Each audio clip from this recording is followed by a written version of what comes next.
bad bitch all my goals. Flooded both my wrists, yeah, nigga, I do the most. Put some bread on your head, nigga, killers gon' have a toast. I be doing the most, yeah, I be doing the most. Hey, what's going on? This is Demost from Doing Demost Podcast, and I'm here with another episode, and I got my guy for the trifecta, John. What's happening, Jay? What it do, baby? What's happening? Little homage to one of Kofi Kingston's favorite lines. What it do, baby? Speaking of Kofi Kingston.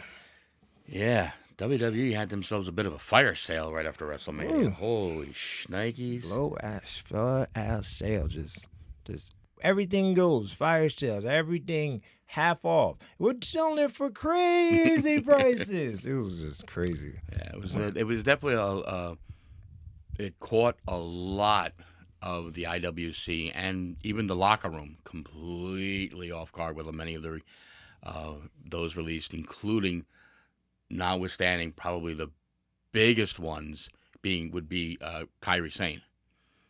Kairi, she was part of the initial block of like 13 different talent that were given the release. But it seems like, as had been previously reported by other wrestling news sports, Kairi got homesick, for lack of a better term. She missed Japan. There were times I think she wasn't on the road. She just flew back to Japan, visit family and friends. And I think that might have been the case again.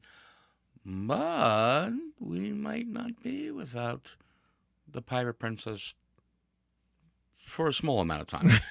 We'll get to that a little later. But I think like a week or so after that, the biggest shock was the announcement of Xavier Woods and Kofi Kingston requesting and being granted their releases by WWE when they could not come to successful contract renegotiations with TKO. TKO apparently went to both guys. They asked them, say, hey, listen, we'd like you to rework your contracts under whatever the new TKO rule for contracts are. Not privy. And I believe if there was a pay cut involved, and both guys said, no, we're good. We're going to keep our contracts for however long they're going to last. And I guess TKO was like, no, we'd like to renegotiate this now. They said no again. They went back and forth, and then ultimately came to both Kofi and Xavier saying, well, we'd like our release. And surprisingly, they were granted immediately. They still have that 90-day no-compete clause, so they get to go home and be dads to their kids for a little extra time. But word also reportedly is coming out that WWE doesn't want to lose the specialness that comes from Xavier Woods' brand, including Up, Down, Down. So they're trying to, in the process, try to negotiate him signing that contract, not like what they have with Tyler Breeze, where Tyler, makes appearances here and there, but he mainly is contracted to work for Up, Down, Down. So we will see what happens there. Will it hinder the idea of the New Day collectively going to All Elite Wrestling? Possibly. I don't know how that would work. Because Tyler Breeze, even though he's under WWE contract, he's still able to make appearances working on the indies, but obviously not with a major company. So I would have to imagine that if Xavier does do that type of deal, he would be unable to then go to All Elite Wrestling, which would be bad because there's so many good things that the New Day could do as a collective for AEW, especially in their tag team division. Oh yeah, and sure. it's already been little nuggets have been dropped out, and it's been talked about for over 10 years about getting a match between the New Day and the Young Bucks. And that would be probably gold. Now the greatest question is, I doubt Triple H and them is going to let them keep their New Day name. What new name you think they're going to get? Don't know. Creed, he hold on, bear with me. Xavier Woods. Austin Creed is the name he uses, but I still don't believe it's his government name. But that's the name that he uses when he is filming Up, Down, Down. That he is Austin Creed. Kofi probably would have to come up with a new name because I believe that WWE owns the copyright on that name. I believe. I am not quite sure. Yeah. I actually don't even know. It's my guess. Yeah. But I would imagine they might own the copyright for that, so he might have to come up with something along those lines, or maybe his own government name. True. I mean, it's already been established. Sometimes going with your government name makes you just as much money. Ask Kevin Nash. Wait, Kevin Nash is really his name? Kevin Nash, really. Same with Scott Hall. Scott Hall.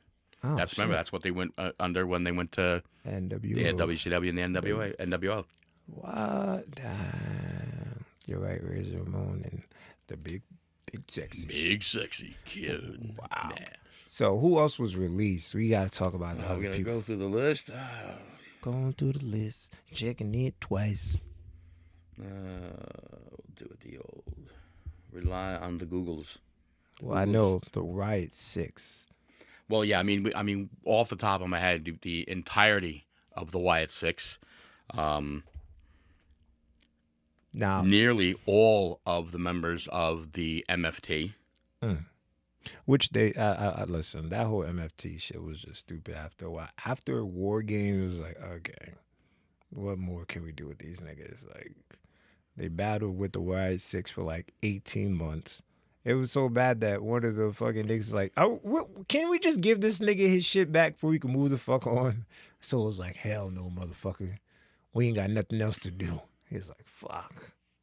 So, like I said, I think that's one of those things that they just stretched out too long, which should have been cut short way long ago. But they don't have that many people. So among the fire sale, and this will include the bubble that fell under. So Kofi Kingston, Xavier Woods, following a contract negotiation disputes, the entirety of the Wyatt Six, Bo Dallas, aka Uncle Howdy, Eric Rowan, Dexter Loomis, Joe Gacy, and Nikki Cross.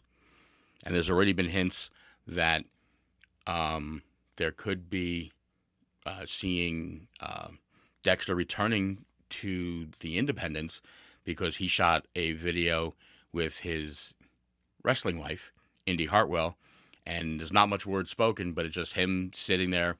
She rolls up off camera, stands behind him, and said, "Time for a change."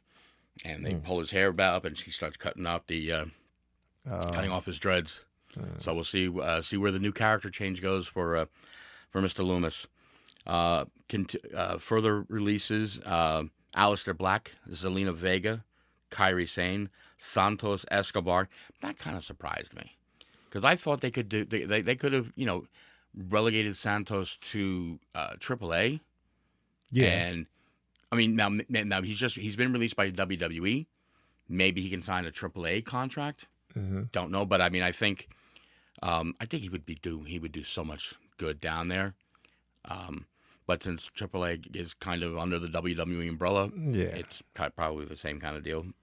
Also, Apollo Crews, and this is his like second or third release. Yeah, But him goddamn, and Loomis. Apollo will do. Hey, listen, if you want me to bring me back, I'll do more work till you can't work me anymore. Yeah. And Zoe Stark, and this one hurts. I thought Zoe was incredibly talented member of the women's division. I thought she had a lot of promise. I was really looking forward to seeing her return from her ACL injury. She's still in the process of rehabbing it. I hope she does well wherever she winds up taking her talent once she is greenlit by the doctors and she's able to get back in the ring.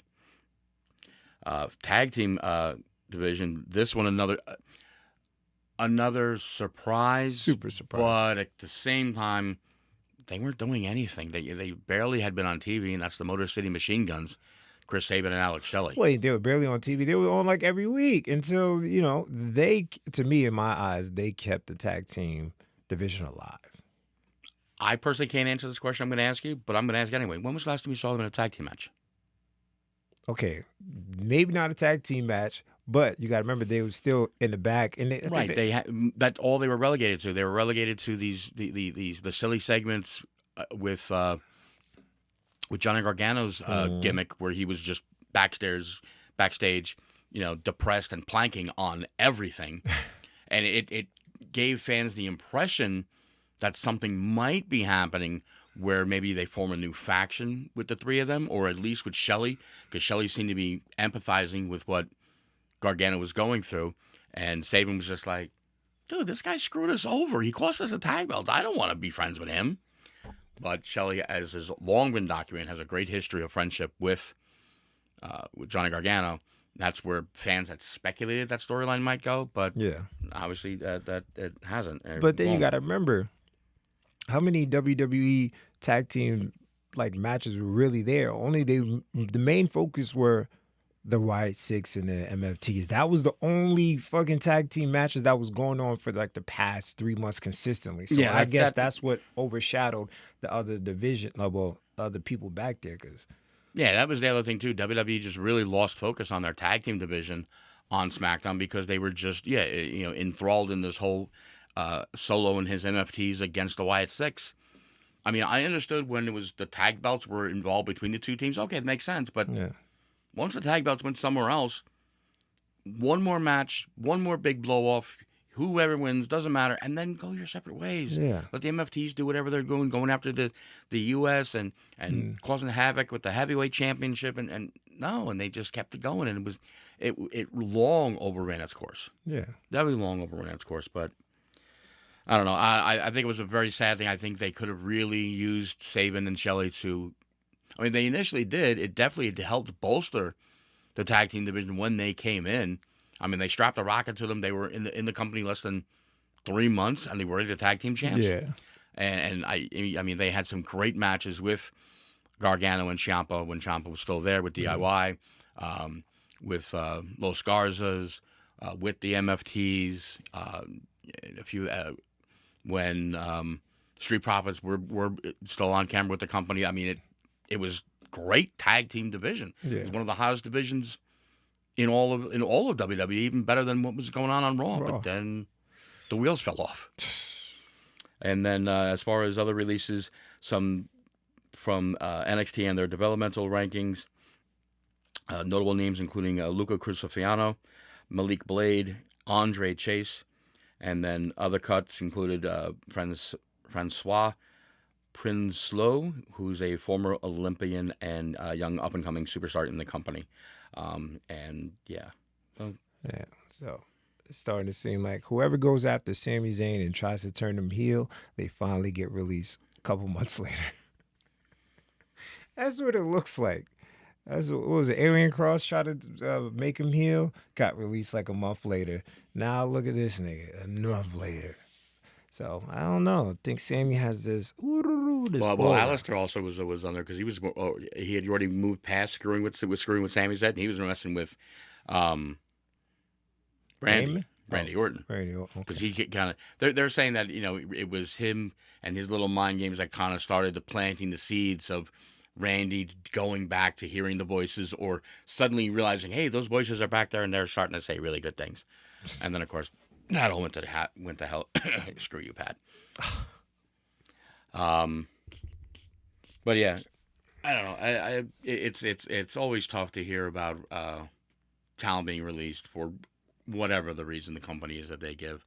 But all those released, and I had a warm spot in my heart because I did watch a lot of NXT back in the day, and during the Andre Chase University storyline, and I thought that was good with the way they built it up, crescending with Chase and I'm forgetting his name. You're going to have to forgive me. But Chase U basically capturing the NXT Tag Team Championship for a little while. It was a good run. It was a good way that they could expand the story of Chase University, bring in new students, which were just other guys on the roster, trying to learn the ways of wrestling through Chase University. Yeah. But it's hopefully Mr. Chase lands on his feet in another company soon.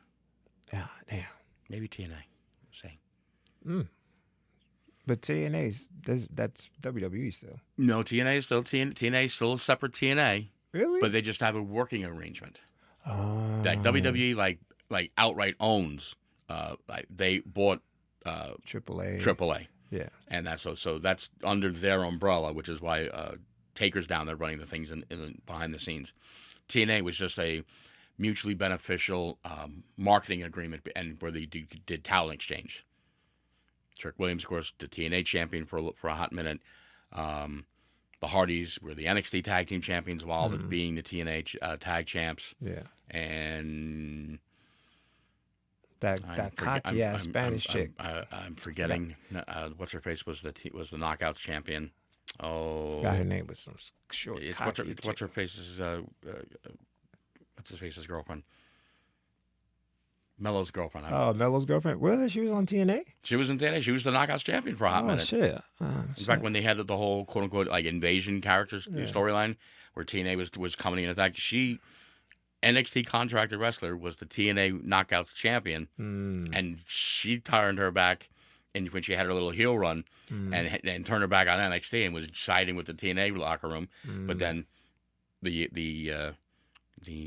joint agreement kind of went its separate ways, and she wound up losing the TNA Knockouts championship, returned to NXT, and the locker room was like, "Bitch, we don't know you."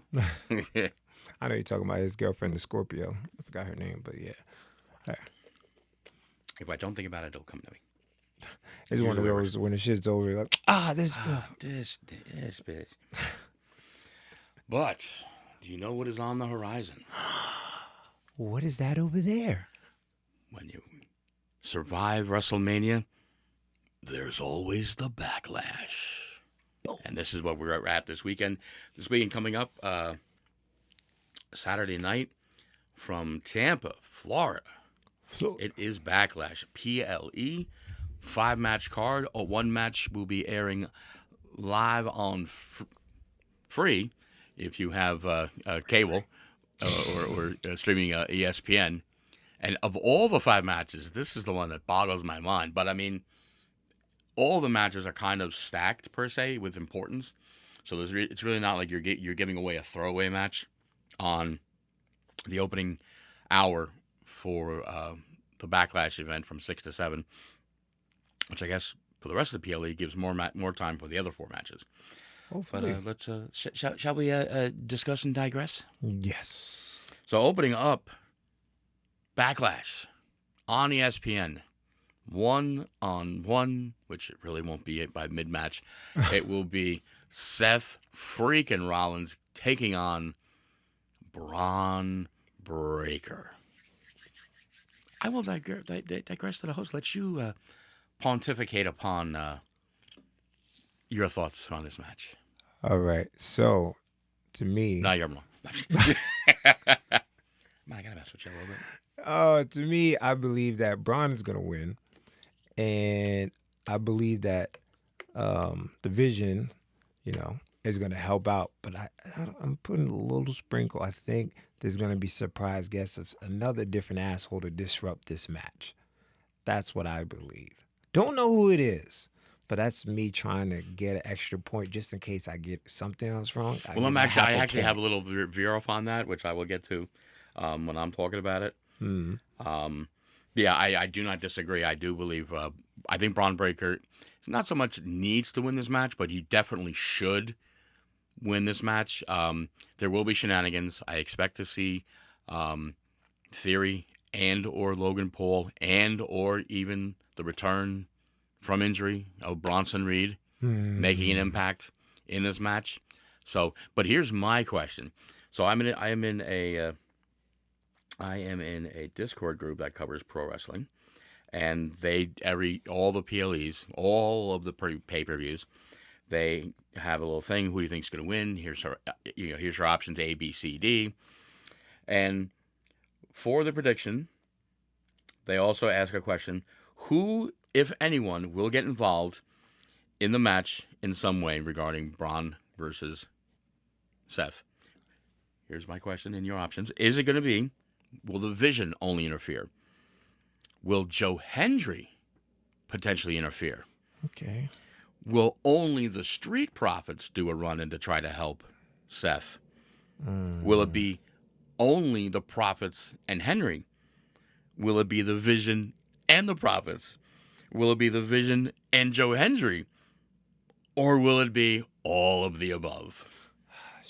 Because there's so many side little branches for this, as was kind of continued to establish this past Monday on Raw.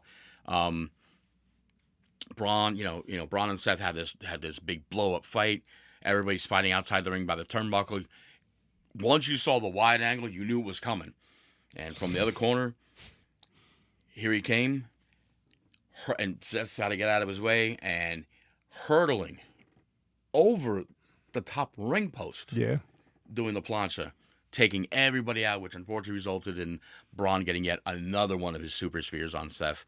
And then we see the Street Profits backstage, kind of getting a little argument with Seth. He's like, hey, listen, you have no friends here. We don't care about you. We want the belts. We want the smoke. We got Hendricks back because, he wants to fire Logan Paul. I think it's a funny song. That's the only reason we're out there. We're not there for you. We don't care. Yeah. But do they? But don't they? Do they really not care? No, that's honestly a good question. So the question is, has Seth indirectly built himself a new faction? Oh, fuck no. That's not going to be a faction. It's just going to be a just, mutual assistance. Yeah. Yeah. The enemy of my enemy is my friend. Yeah.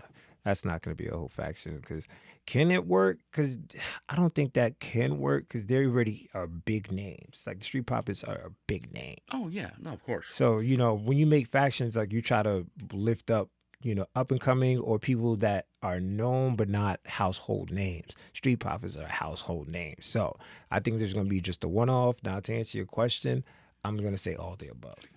Yeah, I think this match is just going to be a complete chaos clusterfuck. I think the Vision is going to come out first. They're going to one will distract the ref, the other will interfere, vice versa, back and forth. That'll bring out the Street Profits, and then if they do a return with Bronson Reed, that might prompt then Joe Hendry to get further involved. So then we'll have it kind of balanced out with everybody involved. All four different guys beating the crap out of each other, including the two guys in the ring.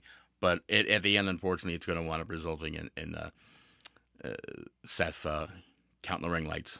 You know what? I won't be. I might change this. I think Seth will win.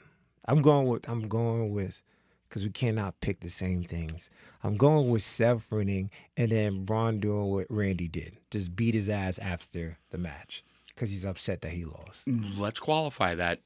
Are you saying is Seth winning by pinfall or is Seth getting it? Too much. Because but think about this. Okay. There is a chance that Seth does win this match, but it's by disqualification because it's just the referee's going to wind up throwing it out because of too much constant interference from the Vision. Okay. So there is that option as a possibility. So you could say, oh, yeah, Seth's going to win, but it's going to be by DQ. Nah, that's too technical. A win is a win. But, yes, can it be DQ? Yes. I don't think he's going to – no, I think he's going to eventually all the fuck shit's going to happen. He's going to curb stomp him, and Braun's going to be down 1, 2, 3. It's a pinfall. Okay. It's a pinfall. Because all the shenanigans, bro, and Braun's going to get upset or whatever, and Steph's going to get the best of him. Because I don't think Steph is going to lose twice. He lost to Gunther. He can't lose to Braun. If it's like that, how do you build him back up? Did you really just ask, how do you build Seth Rollins back up? Yes, after 2 L's? The man... He's another one of those guys, just like Roman, Punk, and a lot of those super established names of guys, even Gunther I'll throw under this, who don't necessarily need a championship or need that big win. This is about continuing the elevation of Braun Breaker and his ascension toward world championships, whether it's the World Heavyweight or the WWE Championship, depending on, if he suddenly gets moved on the other brand. Mm-hmm. Gunther, just another aspect, just for argument's sake, he doesn't need to be world champion, but they're going to make him WWE champion just because his character is that good. Seth doesn't need gold. Will they put it on at some point? Probably. Yeah, for They'll sure. put gold on at some point, but he don't need to be champion. I think with all the shenanigans resulting in Braun getting the win doesn't necessarily hurt the credentials or the established legacy of who Seth Rollins is. He can take that out, just like he took the L. He didn't just get pinned. He got put to sleep. He got submitted by Gunther on the grandest stage of them all. Does it hurt his legacy? No. He's Seth Rollins. He just got beaten by the better man on this night. Yeah. And I think that's the argument you can make with this Braun Breaker win at Backlash. Well, I'm going with Seth. Fuck it. I'm going with Steph, and then I put all the above. So let's say if I'm wrong about the Steph, I'll get my point back just because I said all the above. So, all right, continuing down the list, 1-on-1.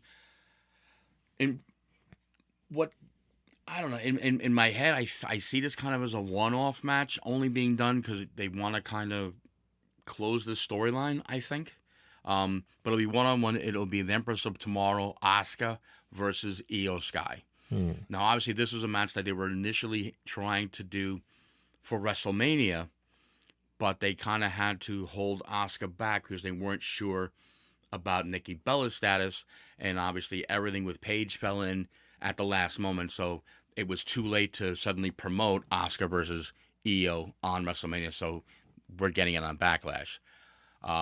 As I mentioned earlier, it does create an interesting thing because the whole premise, really, of their feud in this match has been what's going on for months and months now.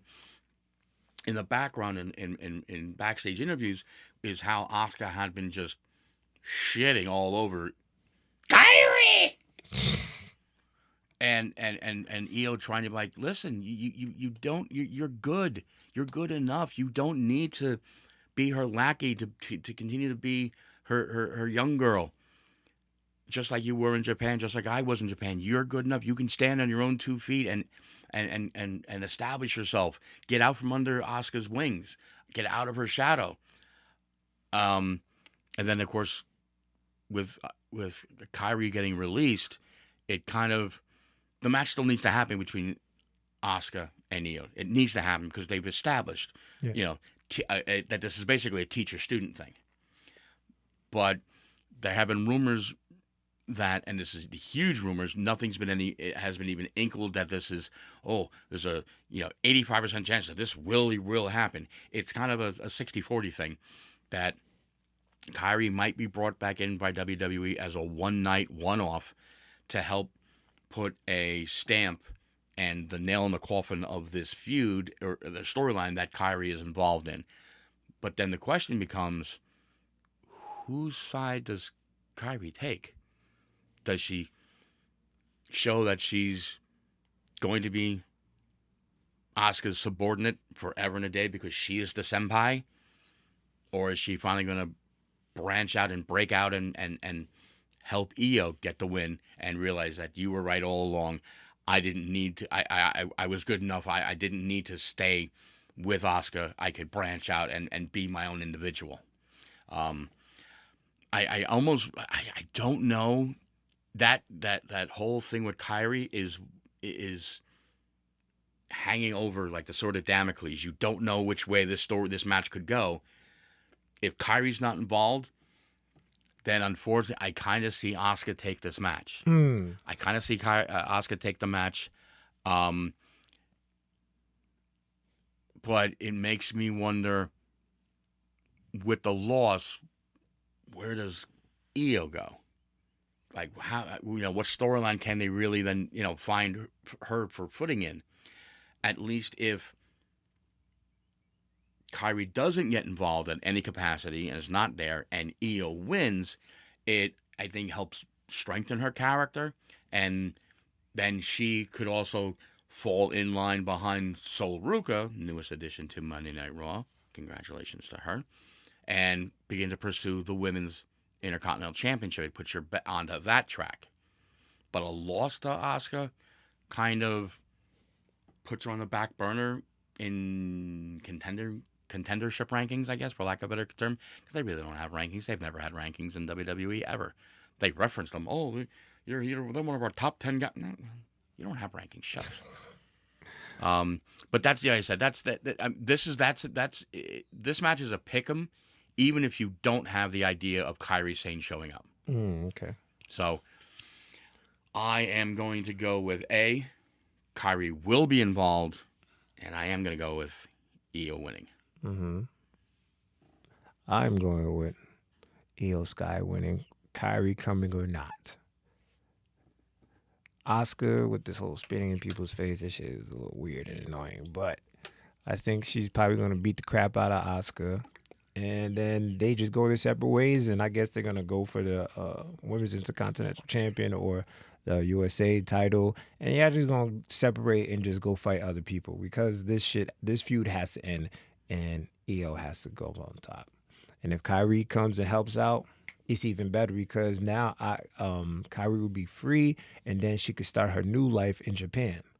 You feel me? But if she's still under the tutelage of Asuka, it's like, bitch, you got to stay here because you're still my daughter. Yeah. But if you free, now you could set yourself free and go to another, company. So, yes. So, that's how I feel this should happen. So, we don't agree on... Are we agreeing somewhat? We're agreeing again. Well, You're somewhat agreeing. You said Asuka is going to win if Kyrie doesn't interfere. Yeah, if there's no Kyrie whatsoever, then I'm going with Asuka because I think I think they're going to keep it as Asuka is the senpai, she is the teacher, and the teacher is always going to be better than the student. Mm-hmm. But it's the same old thing. Just like they just had the same concept with Randy and Cody. Randy is the teacher, Cody was the student. But And at some point in story, and at some point when you have these storylines, when this happens, at some point the student has to establish that I have finally surpassed the teacher, which ultimately wound up happening at WrestleMania this year, even though it really wasn't supposed to. Oh, well. So it wasn't supposed to. So no Kyrie, Asuka wins. If Kyrie, I believe. I'm going with Io regardless. So that's two matches that we don't agree on. He might get a half a point for including, but he was right about the Bella Twins adding Paige. Now, do you think Paige in the next year is going to get a different title? And what title is her ceiling? It depends on how much WWE is really going to be invested in the return of Paige and her character. I kind of have the suspicion that once Nikki is cleared, we'll start to see some jealousy. Oh, you're teaming with my sister. You've got my belt. This, that, and the third. And I do, unfortunately, when I'm seeing the Bellas collectively turning on Paige, which will result in a one-on-one match between Nikki and Paige for the ownership or the other half of the tag team championship. Brie interfering, Nikki gets the win, and they indirectly are now. And then the Bellas are the tag team champions. Yeah. Long term,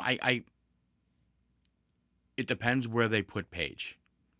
Either brand, I don't see. Although it would be a fairly interesting match, I don't know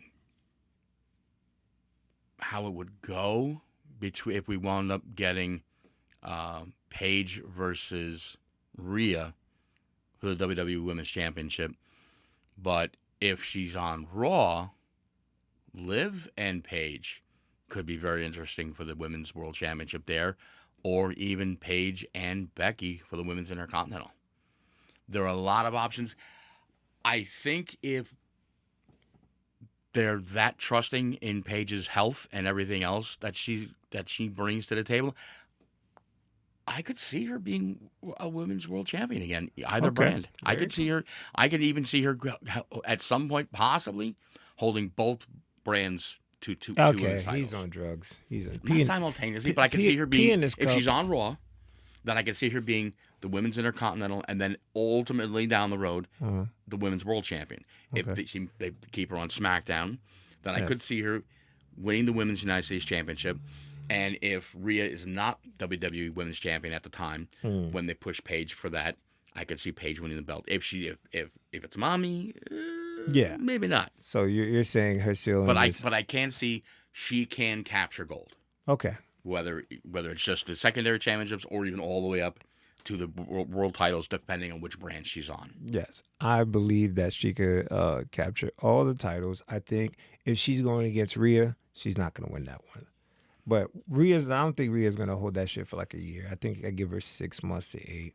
She's probably gonna drop that shit WrestleMania or right before WrestleMania, and that's when Paige will probably come get it a little bit later. Are you trying to jinx mommy again? That's what happened. That's what happened 2 years ago. There you go. Come on. She dropped to the EO like 3 weeks before WrestleMania last year. So yeah. So shouts out to Paige, man. I'm not rooting for her. I think she's a Leo, so that's why I'm rooting for her.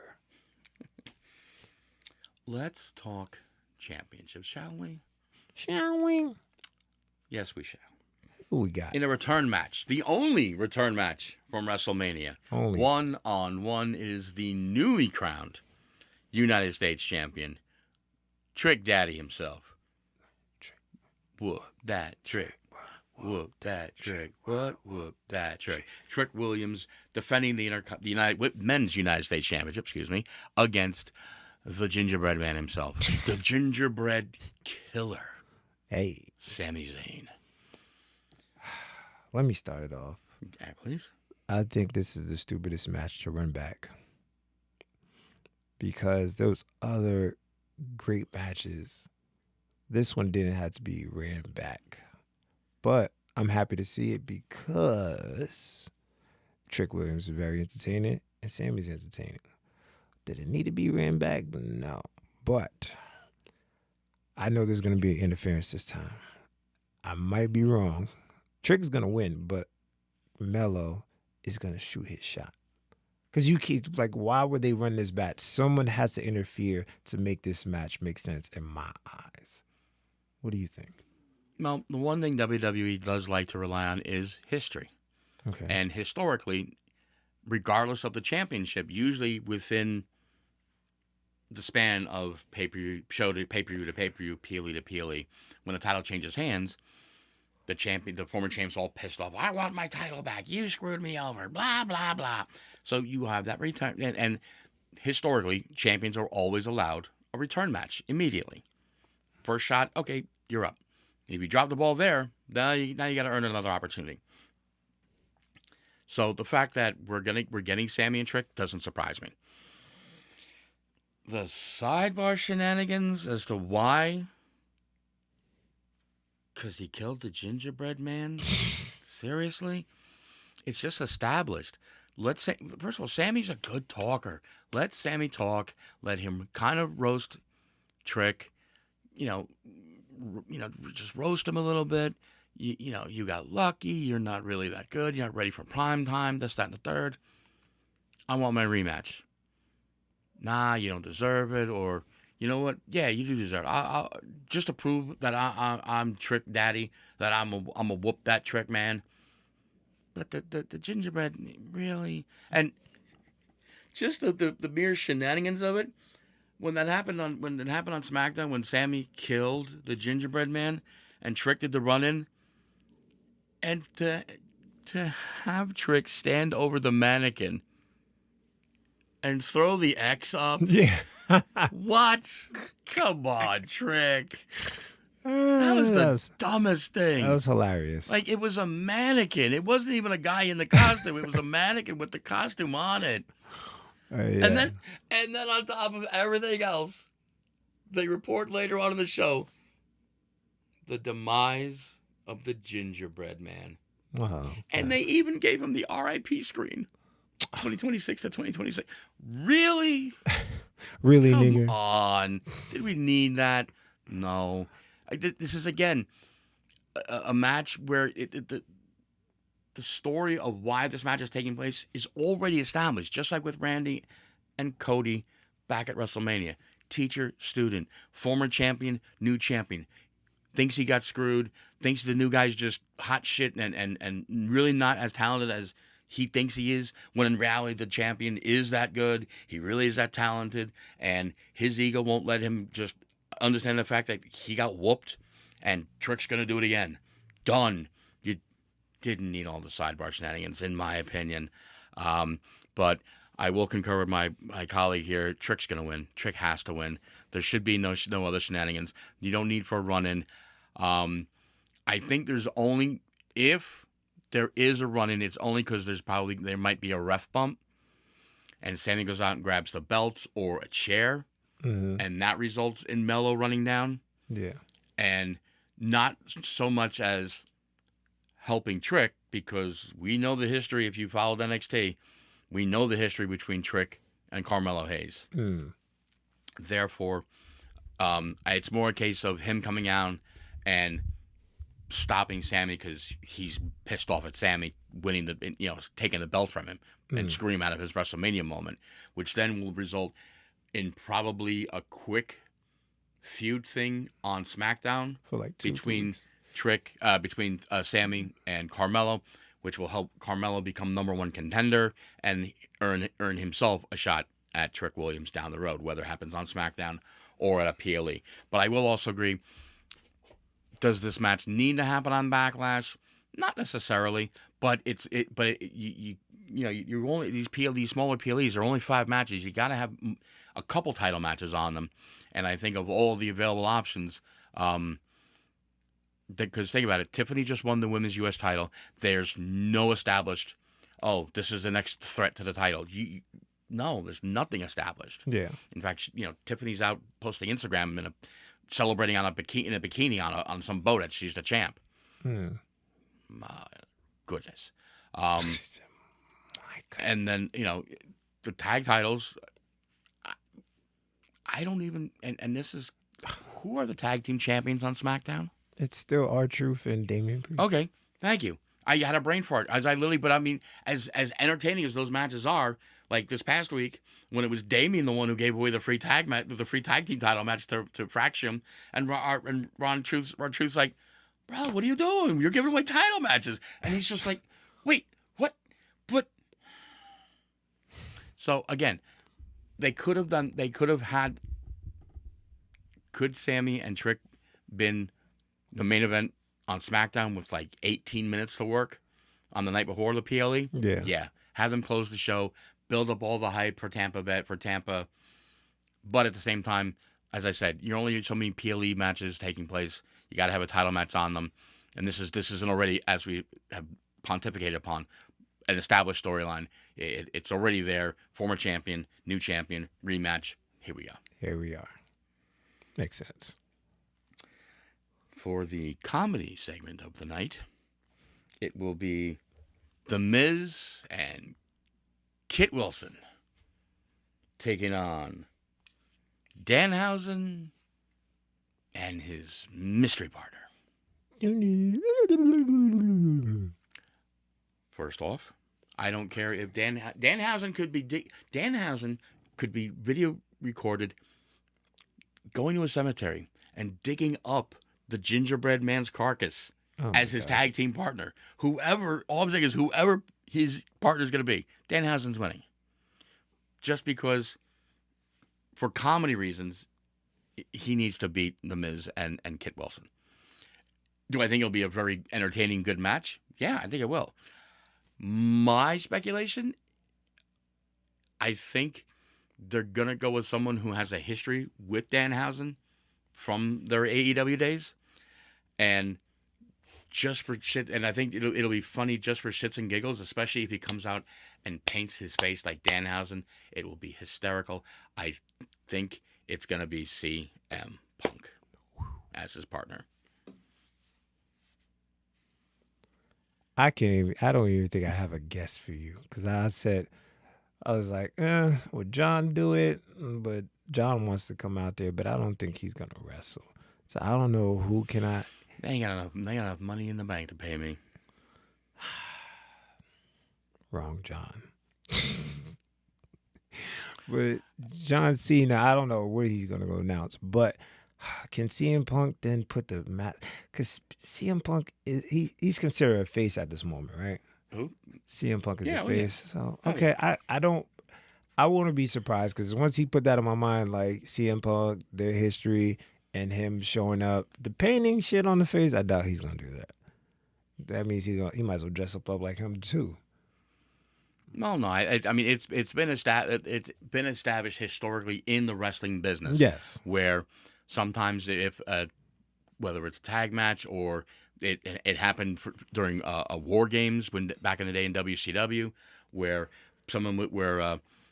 The Road Warriors were teaming with Dusty Rhodes and Nikita Koloff to take on the Four Horsemen.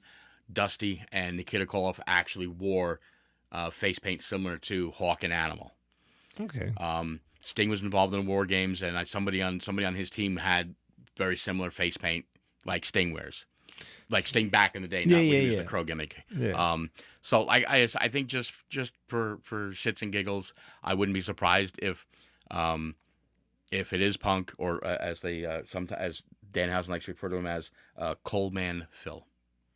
I don't know why he calls him that, but what the heck. I wouldn't be surprised if Punk came out just for the comedic purposes of, I'll be surprised. Face paint. I'd be surprised. But Danhausen, whoever he gets, he's gonna win that match. Even if he gets the gingerbread man and he just stands there and let Danhausen probably make some bump, like Miz bump into him, and Miz gets knocked out by the gingerbread man, and then 1, 2, 3. I think it would be hysterical if they did that, where it looks like a zombified gingerbread man. Yes. And he tags Gingerbread Man in. He picks the mannequin up over the thing, and he makes the mannequin work. I think that would be hysterical. Yes. Yeah. And then I think the piece de resistance is Gingerbread Man gets the hot tag, and whatever happens, you are cursed. There's whatever happens. The pyro goes off. Balloons fall from the ceiling. Who the heck knows? But I almost even see Miz taking the fall here and in this situation, and zombified Gingerbread Man pins him. Yeah, I think it'd just be hysterical. Because there be those things on the indies that they'll get like it was one dude, he was just fighting himself and a ghost, and then they had one dude fighting a puppet. So it's like, can they bring that to this? Because those shits were funny. Those the indies circuit, there was one guy that pinned himself, another person jumped off the rope, and he's like, he's choking me. And so can they do that on this big stage and make it as funny how those was with Danhausen? I believe that can happen. So I think that'll be good happen. I mean, there was just a match recently. Sandman had his retirement match, and he literally fought the Invisible Man. See? There was nobody in the ring, but he bumped like he was wrestling somebody else. Yeah. Kenny Omega very famously in Japan wrestled a 12-year-old girl. I mean, Kenny Omega's probably like 6'2", 6'3", maybe. He's a big guy, and there's this old 12-year-old girl, and he was bumping all over the place for her. Drop kicks, arm drags. It was hysterical to see. I mean, I even saw in the indies some guy wrestled. I thought it was Perry Saturn. It was hysterical because it was a mop or a broom. He wrestled a broom and put the broom over. Yeah. Shit, as funny as I forget. It's drawing a little blank when Vince McMahon fought God. Shane McMahon and Vince McMahon in a tag team match against Shawn Michaels and God.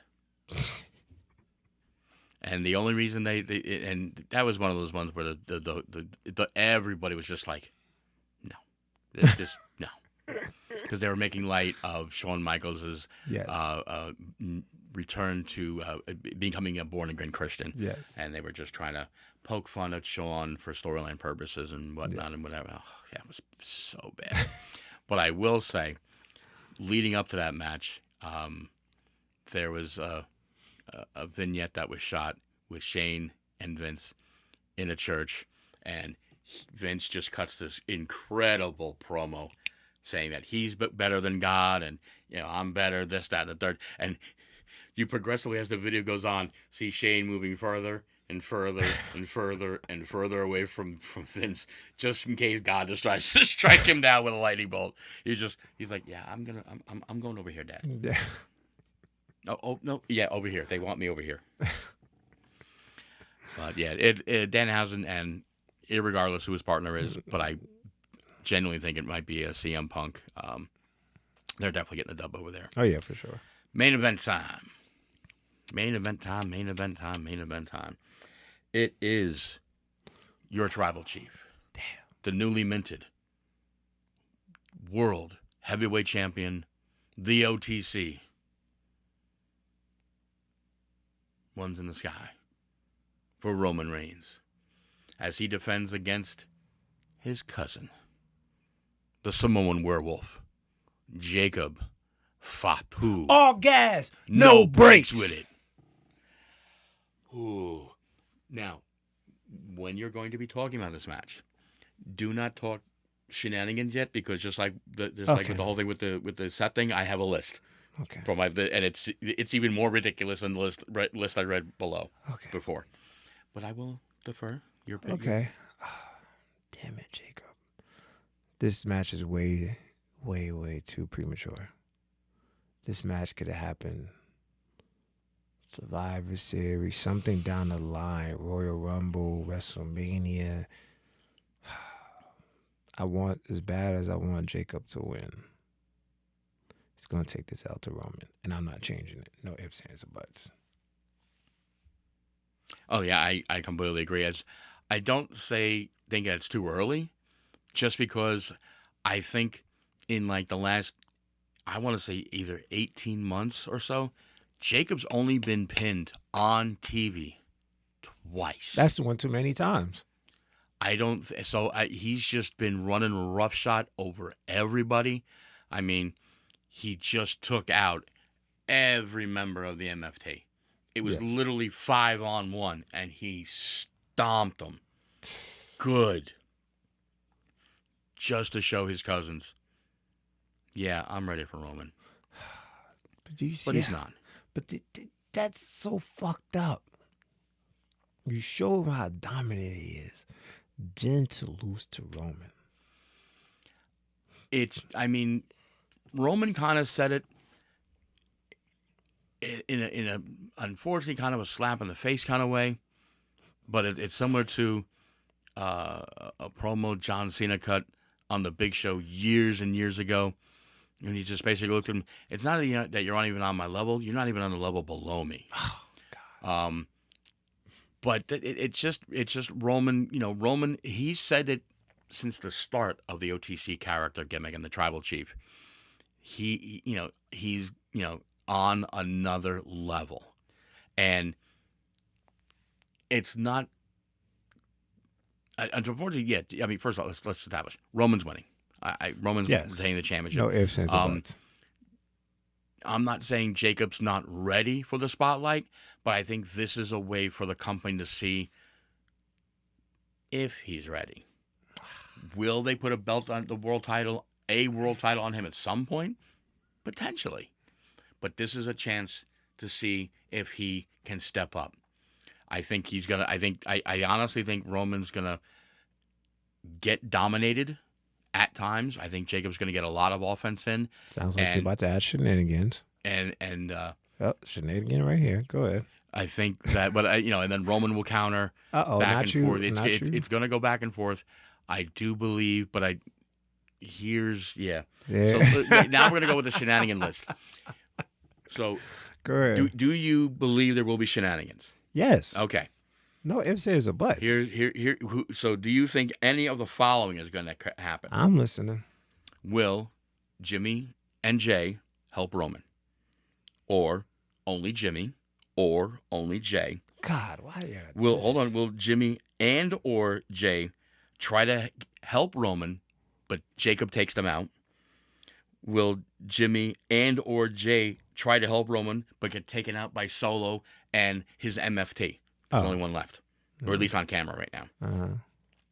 Will Jimmy and or Jay try to help Roman, and Royce Keys comes out because him and Jacob are boys? No. Will he try to run in? Jimmy tries to help Roman, and Jay turns on Roman. Will Jay try to help Roman, but Jimmy turns on Roman? That's too many. Or will both Usos turn on Roman? No. Listen, that's a lot. That's a lot of potentiality. Some of it's not very unlikely the way the storyline has been progressing this far. Yeah. Do I see Jimmy and or Jay turning on Roman? No. No. Fuck no. So take that shenanigans out of the question. Yeah. Royce interfering to help Jacob? No. There's a small chance. It's a 0 chance. but I don't think it's going to. But there is a small chance. Well, because Jacob and Royce had that little backstage interaction, Mm-hmm. and Jacob walked off camera, and then what happened? Solo and Tala stomped Royce Keys. Okay. So what if Solo comes out, regardless of, even if we know if he's there to help Jacob or Roman, even though we know he's going to be there to help Jacob because Roman's not his tribal chief. Yes. And just because Royce comes out and takes Solo and Tala out because of what they did to him. Yes. So that's the potentialities, the small, minute fraction of why Royce would be involved. In all likelihood, I think that if there's going to be shenanigans, it is going to be, I think it'd be Solo and Tala, which will prompt out the Usos to come out. They'll counteract each other, bring them out of the equation. Somebody will get distracted because of that, and Jacob's getting speared, and Superman punched. Okay. Though, I there's think the finish will. I think the finish might be Solo, Jacob tapping. I don't know if they want him getting pinned. I don't know if they want Jacob getting pinned, but Roman, regardless, is leaving. So you say Roman's going to put him in a guillotine? Roman might be with the guillotine. Yeah. One, he has too many shenanigans going on.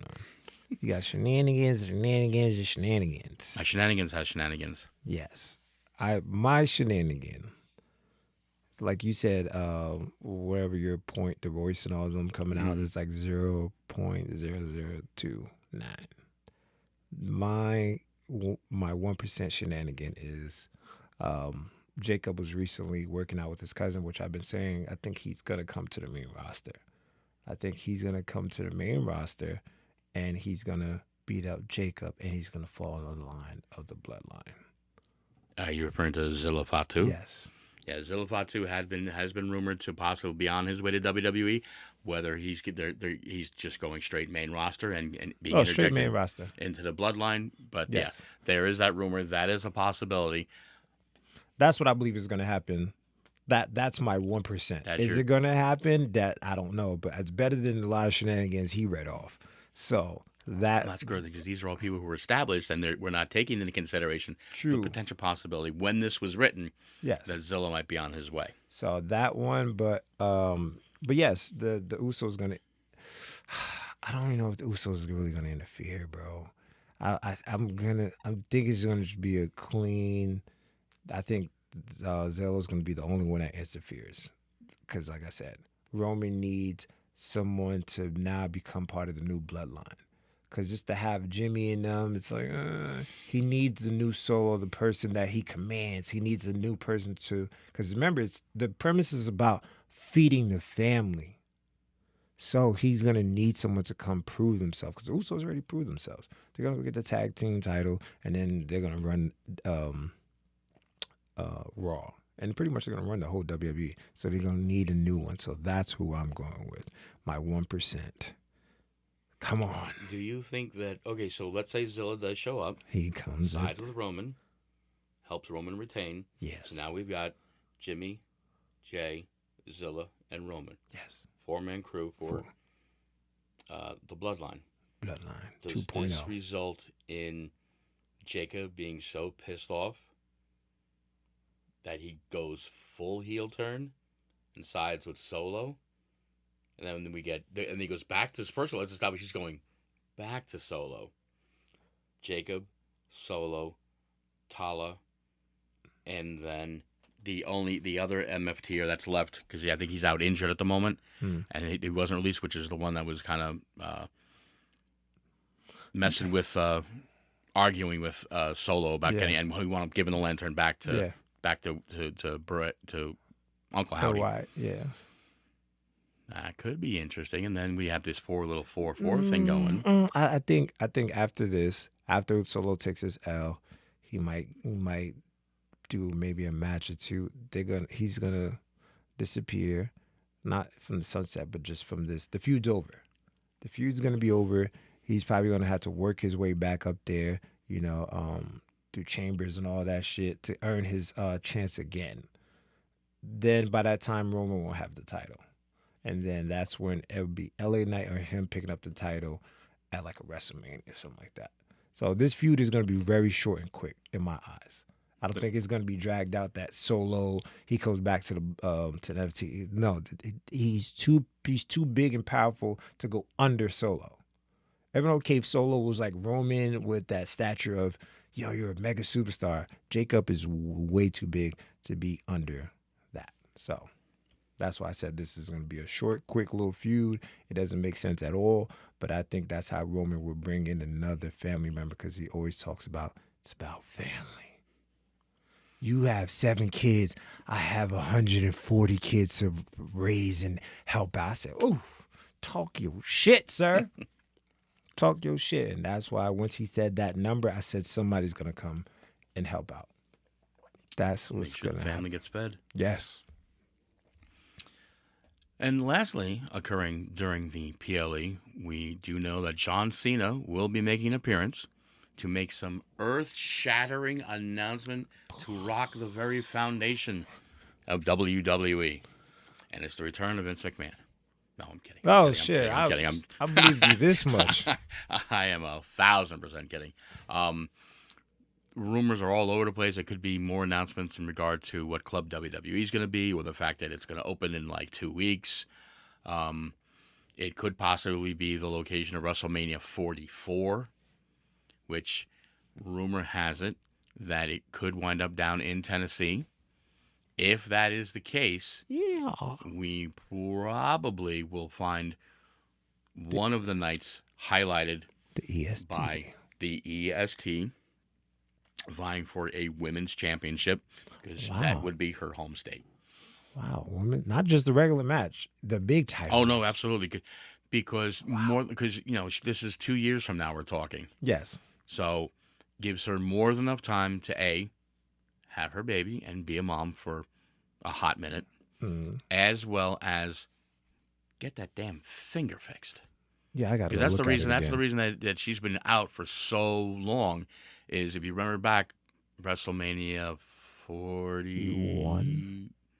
We just had 42. Yeah, 41. It was either 41 or 40. The triple threat between Bianca, Io, and Rhea. Late in the match, I want to say Io was doing a dive onto the two of them on the floor, and Bianca wound up breaking. I believe it's her her finger on her left hand, but she actually broke the knuckle. Damn. And there was some damage to one of the ligaments, so like she literally can't even like flex her finger, and it's requiring a lot more physical therapy and more surgeries to fix than they initially had anticipated. And that's where her and Montez had this discussion. Like, listen, I'm going to be out for at least a year with this thing. Bitch, I'm getting you pregnant. Let's get to making the babies. Hence, the addition of one new person into the attendance record for WrestleMania. Yeah. So you figure she's probably 5.5 months along. I don't think it's been acknowledged. Yeah. As far as how far along she is. So figure she probably has the baby by the end of the year. Oh yeah, for that sure. gives her all of 2027 to be a mom, nurture, raise the baby with Montez, and then maybe either the end of next year, the end of 2027, or Royal Rumble 2028, the return of the EST, and they either have her win the Rumble there, or she goes on to win the Elimination Chamber to earn her shot at a Women's World Championship, headlining one of the nights for WrestleMania in Tennessee. See, now, do you put a title on Montez now, since he has to be a daddy again? See? I think because you can. I think you can still. There's more than enough time for the Prophets to knock off the Vision. I'm gonna say maybe SummerSlam. Okay. Have them win on night 1 or night 2, and you give the Profits a good run till maybe October, November. Enough time that they can drop the belts and then turn around and he can go be a dad to be while Bianca gets ready to have the baby. Okay. So, like, did Naomi drop her baby? Did the Oh baby yeah, come? Naomi had her child. I want to say February, Oh shit. mid-February, early March. Okay. Because remember there was a couple of weeks where the you had both Usos and all of a sudden it was just Jay. Yeah. And then there was like a 2-week span where it was just Jay. And then Jimmy popped back up, had like a tag match or two Mhm. for like a 2-week thing, and then he was gone again. And I think when he made that second disappearance with no clarification, is when Naomi and he welcomed their child into the Their world. child. And then I think WWE acknowledged it like 3 weeks later Oh wow. as a passing, hey, congratulations to Naomi and Jimmy on the birth of their son or daughter. I personally don't remember. Yeah. Okay, because I was just looking, I'm like, yeah, when was he gonna? But okay. Wow, shouts out to them. Now, I got a question that you brought up. Do you want to bring up the Oba Femi? So I happened to run into my counterpart here last night, and we were talking about the upcoming and continued Oba Femi Open Challenge. First off, hysterical how they did this first week with Akira. Oh yeah. Oh hell no! And Otis was like, "Bro, I got you. What a great start to the Open Challenge. Tremendous way to further establish how much of a monster and strong beast Oba Femi has been. Literally just picking up 360. I think Otis is like 360, 340, Mhm. hoisting him chest high and then heaving him a good 2.5, 3 feet across the ring. Mm. But I think what did the challenge better and has helped establish Oba even more, while he was down in the corner, while Otis was down in the corner, he's looking at him, and you could literally see the look on his face. He's thinking to himself, how am I going to pick this big motherfucker up for my finisher? And then he half even went like, oh. And then Otis, by this point, was kind of up on his feet in the corner.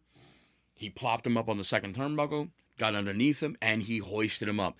300, he basically dead squatted. I mean, dead squatting weights and human being, kind of not really the same thing.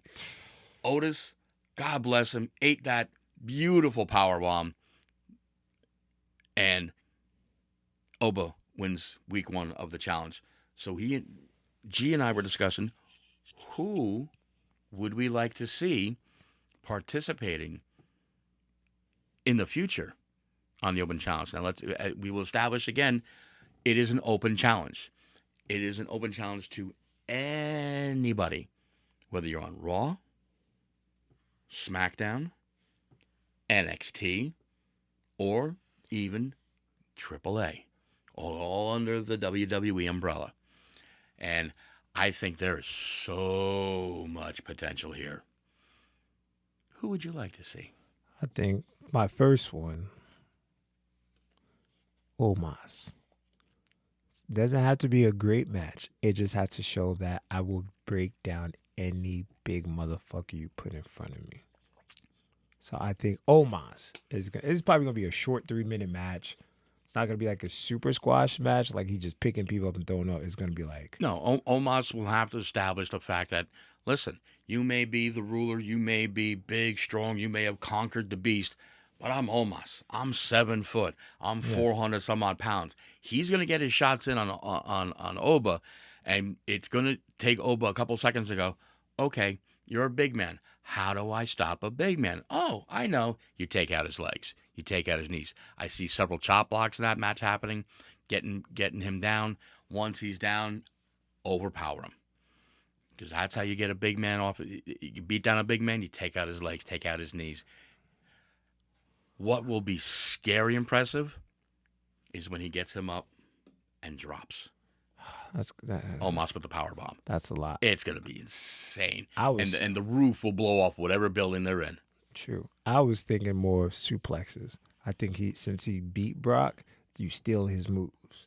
It's like you earn his moves. So probably like a 2 or 3 suplexes. Boom. Because I don't know because you got to remember Omos is like 7'4". At least when he did Otis, Otis is like 5'1". You can. Otis is not that short. Otis is not that short. I would say he's about 5'8", 5'9". No, 5'1" is just me joking. Oh, I was good. Yeah. But what else? Because I was going to say a word.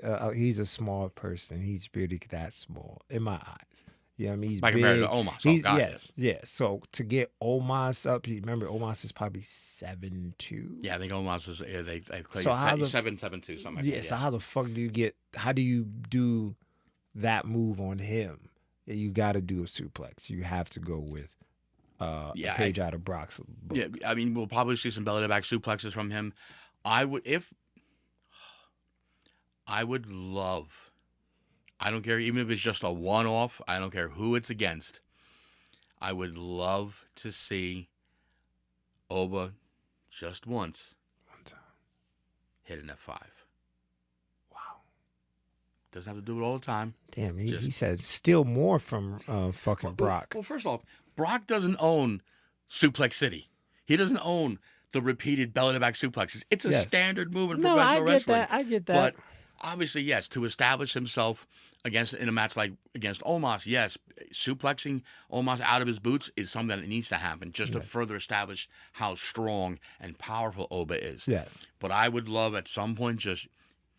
I would even go so far as to say, even if he never gets back in the ring, whomever Oba faces at SummerSlam in Minnesota, he hits an F5 as a setup for the fall from grace.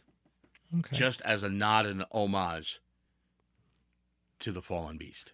Okay. So wait, we went too far. You done went to SummerSlam. Who do you have?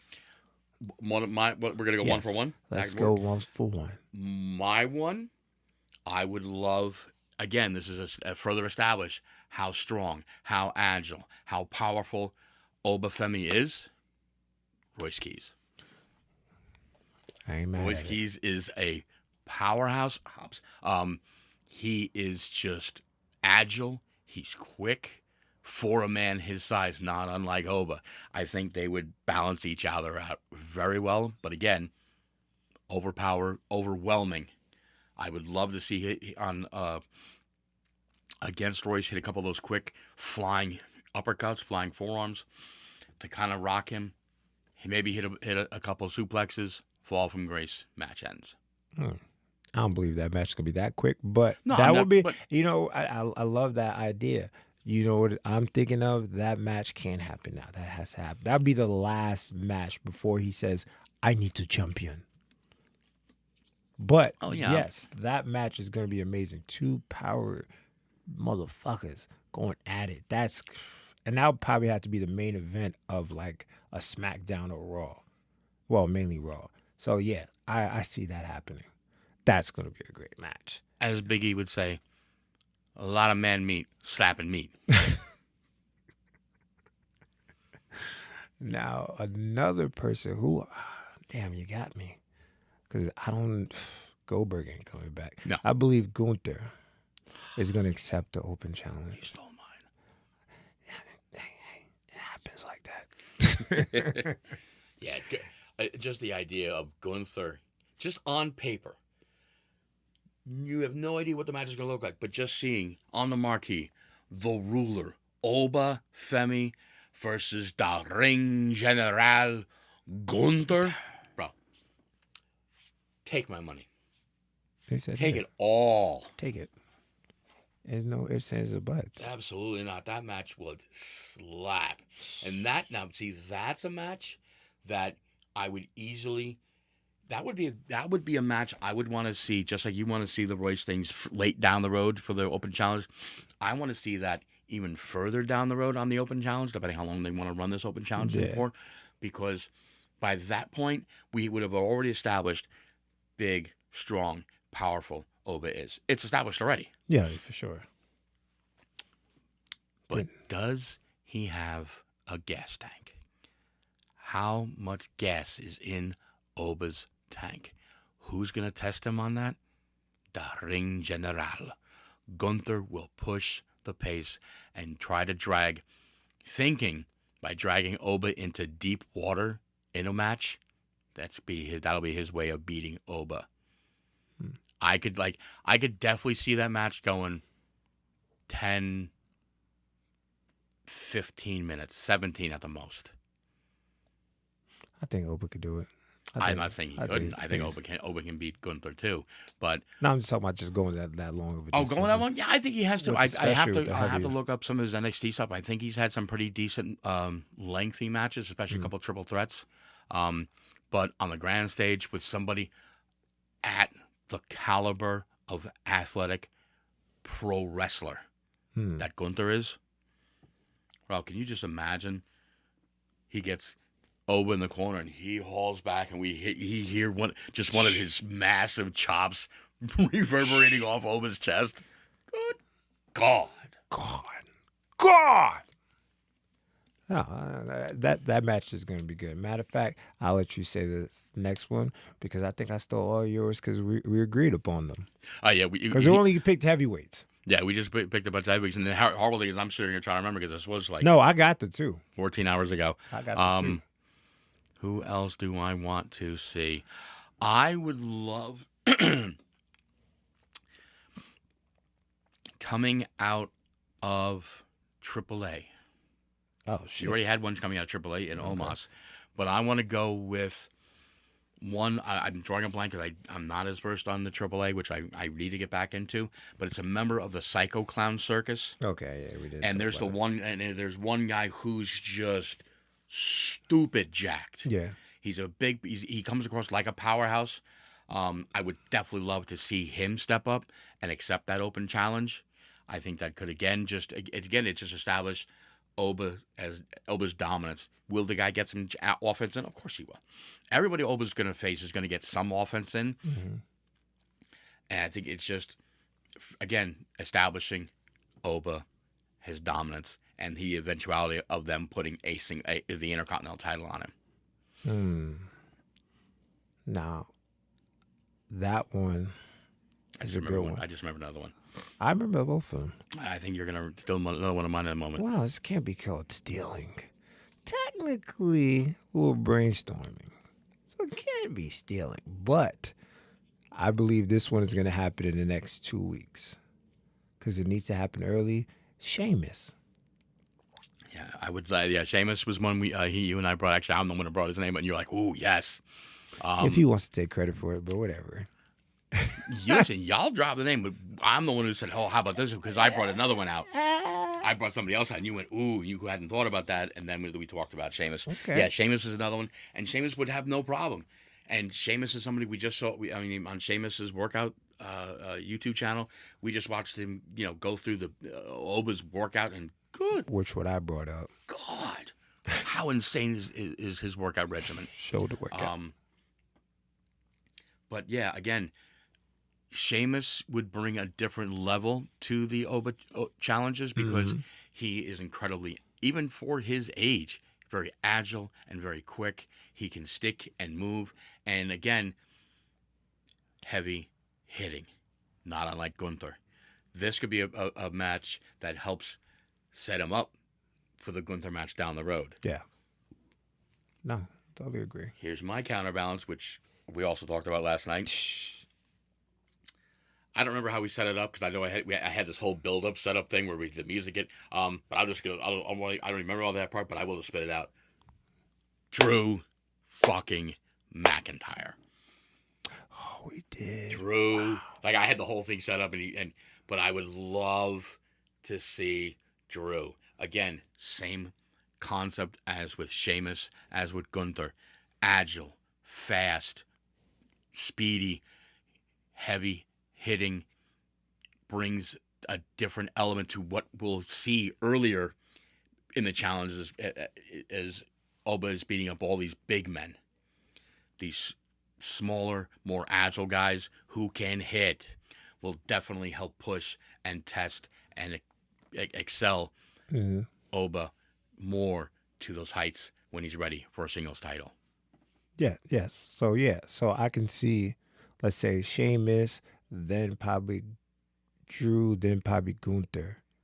That was what helped him bring that light to like he's ready for the title, And the person that we did agree upon was Rusev. Yes, that's Rusev. I think he might be the one that might come next week. I would not be so. Yeah, I would. The only reason I don't think it's going to happen this quickly is because right now Rusev's in this little storyline. Oh yeah, with Penta and all. Penta You're and, right. And Ethan Page. You're right. I have one that literally just popped in my head that I don't believe we talked about last night, and as ridiculous as it is going to be coming out of my mouth, I think it will be good because it's already been seen down at NXT. Okay, no. And this is a chance for the main roster to see it. And it's going to be the open challenge answered by your boy is bouncy. Oh, wow. That was definitely Javon Evans. Wow. Javon Evans was unsuccessful in most of his matches against Obafemi, but he is someone who is he can push because he's constantly running around, bouncing all over the place. It'll be hard for Oba to try to grab him, to chuck him anywhere in the ring. Mm-hmm. And I could see him maybe hitting 2 of his springboard top rope. Oh my God, he's going to die. Cutters. But when he goes to hit a third, thinking that, I've got it locked up, he just catches him in midair and he's crazy. I don't think they would do this, but I just think it'd be hysterical if in one side of the ring, especially toward the hard cam, or the opposite side of the hard cam, they establish like the first 3 rows of being like wrestling plants, and he just absolutely chucks Javon Evans into like the second row, not unlike what Mike Awesome or other guys used to do to Spike Dudley.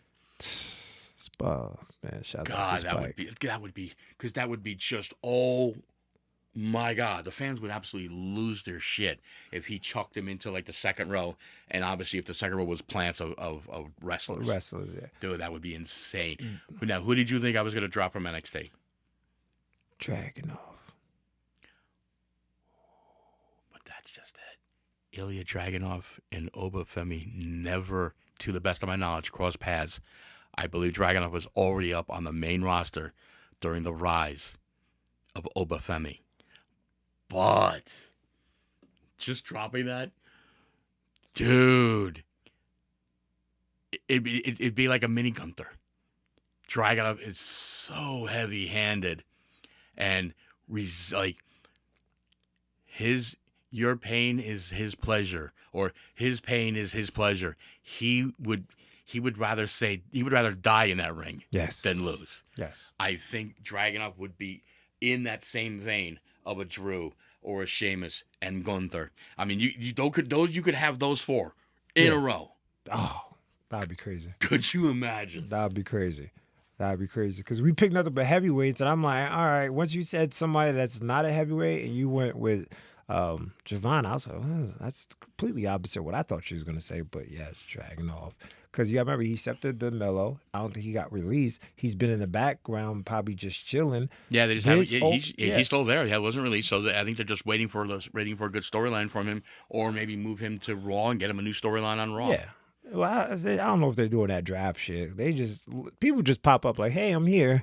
Hey, I'm here. That's what the fuck it does. But I think that one would be a very good match, even if it's like 7 to 10 minutes. Yeah. That one would be like, the fans are going to be happy to see him again. Then to go against Oba, yeah, that's going to show Oba has a different caliber of skills. Like, he could keep up with the little motherfuckers. So that's my surprise. So you can't say, oh, you stole it from me.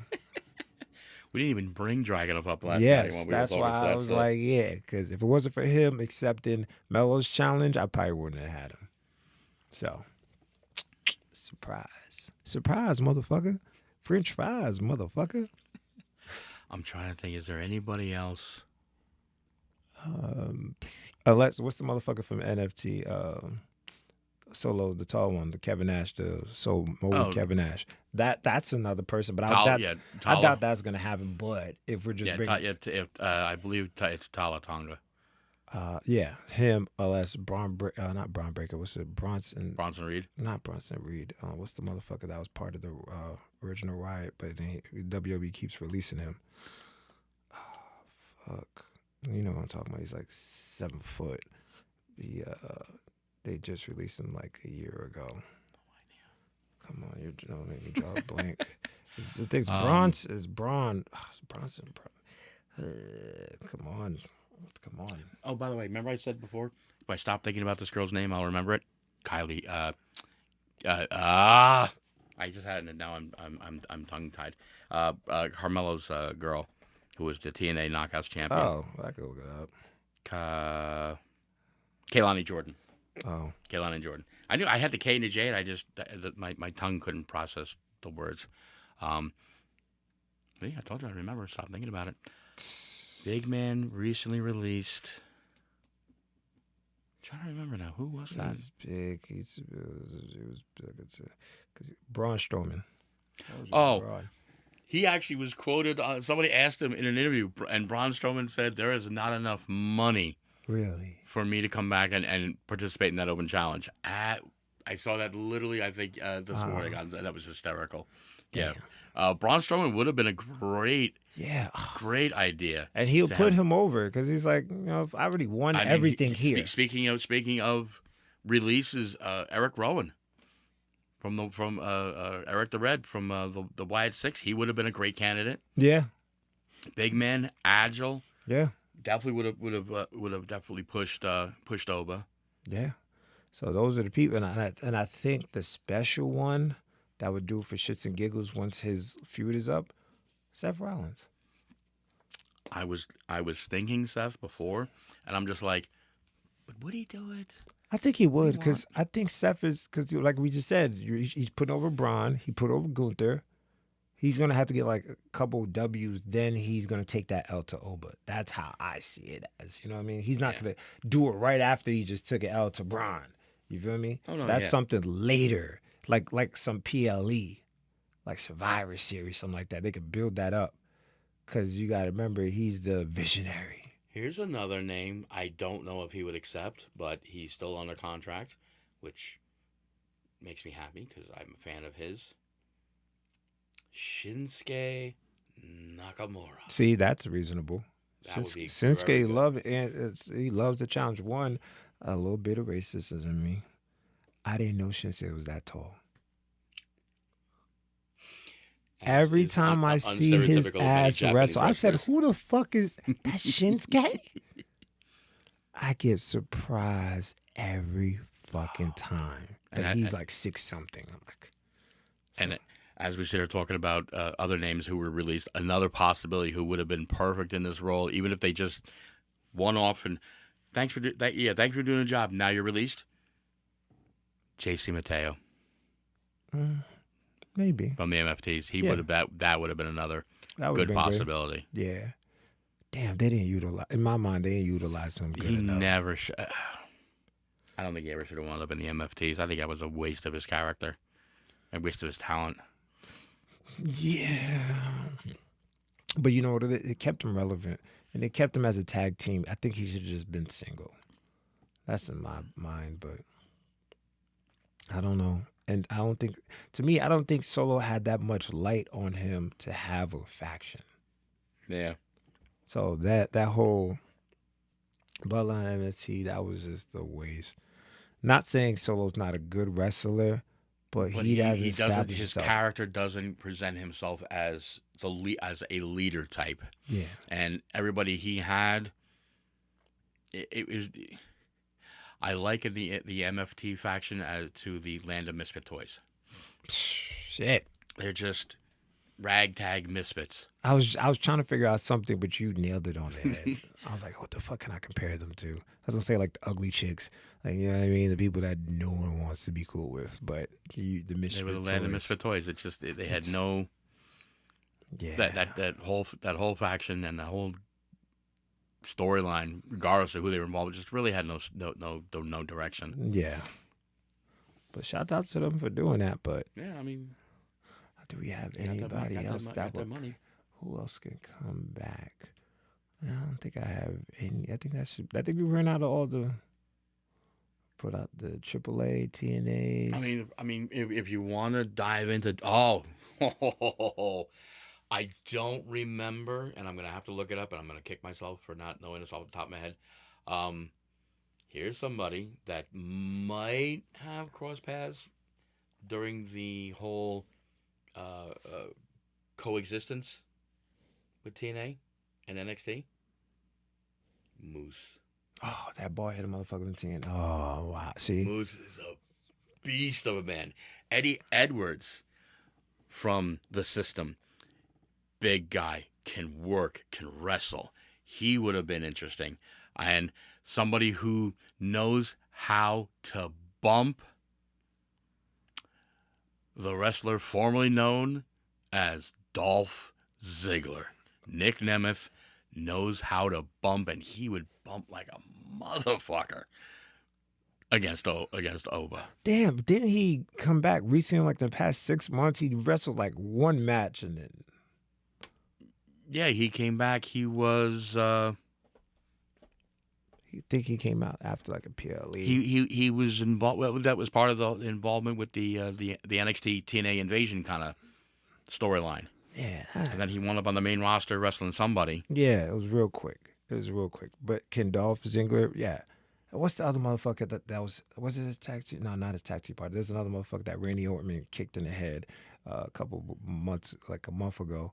But he was like cool Cody. I forgot his name, but you know what I'm talking about. It was him, Cody, and Randy, and he was like right in the middle, and Randy kicked the shit out of him. Fuck. And he just came back like 2 months ago. Fuck. Damn. And I gotta look it up again. He's like, oh, this motherfucker.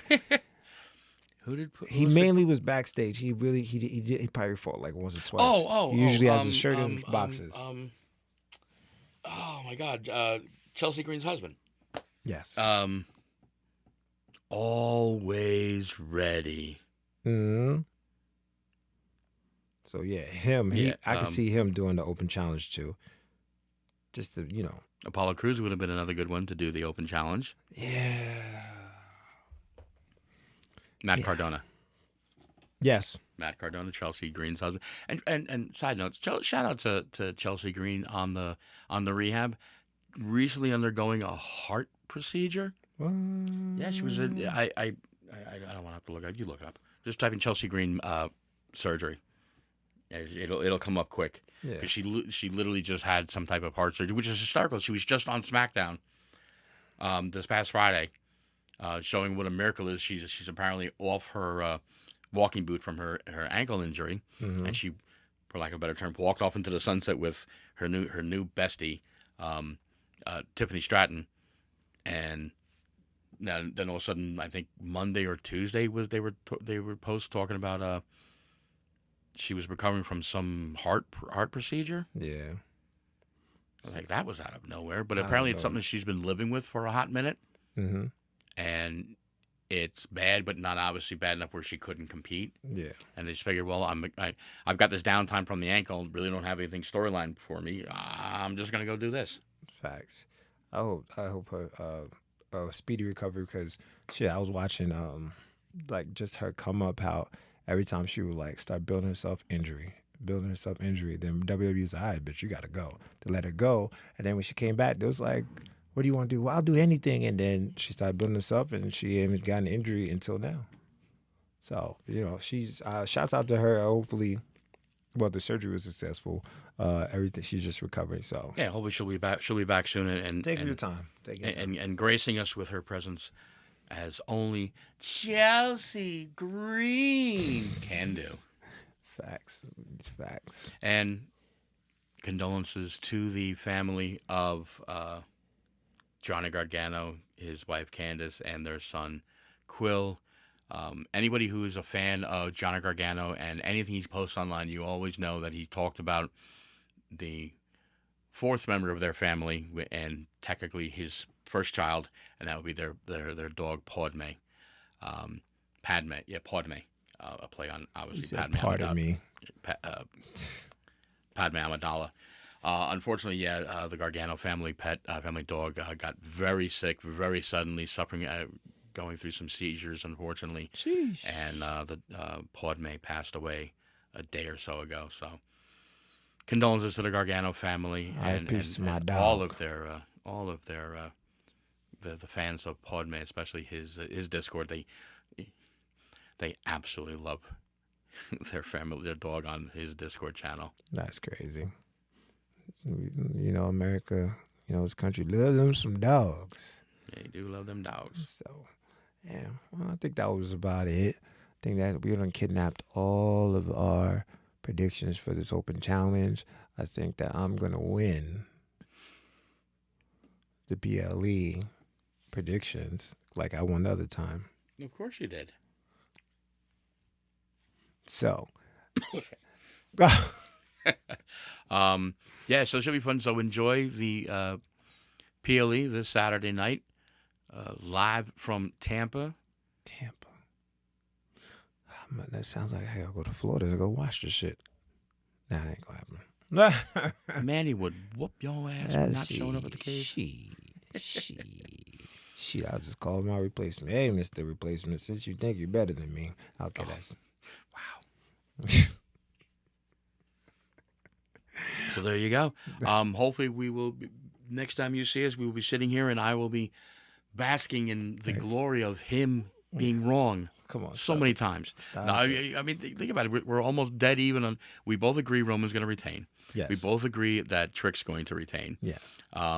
We do differ on Asuka and Io. I believe Asuka's going to lose. Yeah, you think you're saying Io. I'm saying Asuka only if there's no Kairi.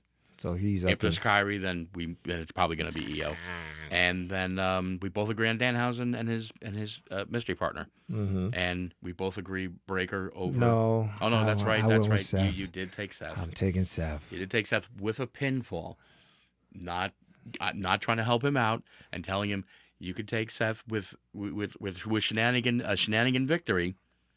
A shenanigan's going to happen. Right, and the shenanigans could result in Seth getting the W. He's going to get the pin after shenanigans. You're going straight for the jugular. Yes. And I, of course, said Braun's going to get that dub. Come on, Seth. You cannot lose twice. Granted, I've been wrong with damage control. So hopefully, and shouts out to the new people. Let's talk about the new people that came up. Shout out to the call-ups. As I referenced earlier on, we were talking about the Women's Intercontinental Championship. Getting the call-up, Sol Ruka.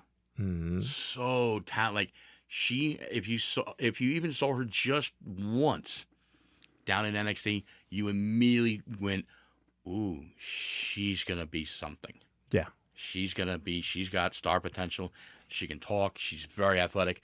Probably one of the most inventive finishing moves in the business right now, referred to as the Soul Snatcher.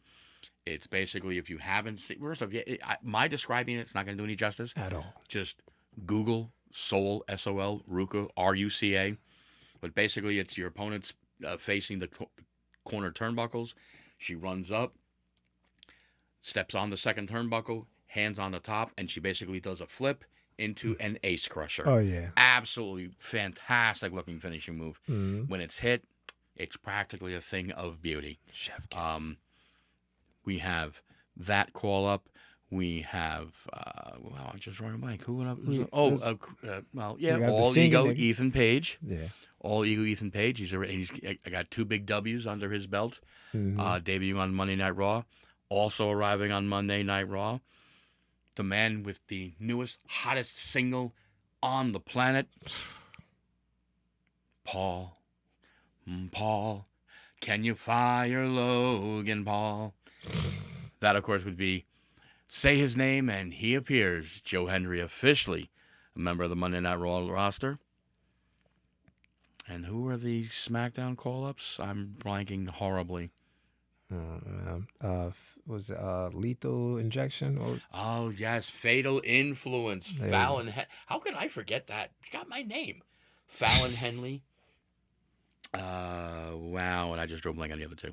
The only one that matters is Fallon Henley. No, she got my name. Facts. So yeah, they came up. There was another one, skinny head dude. He came up too. I think he's on SmackDown. Skinny head dude. That's a. Let me see, because JD Madonna has a small person head. Like his head is super huge in his body, so I can't say the M word. So I call them small people or little people, as they like to be announced as little people.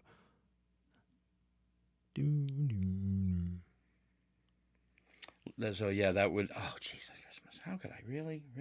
So, making her debut tomorrow night, being Friday What? on SmackDown. What?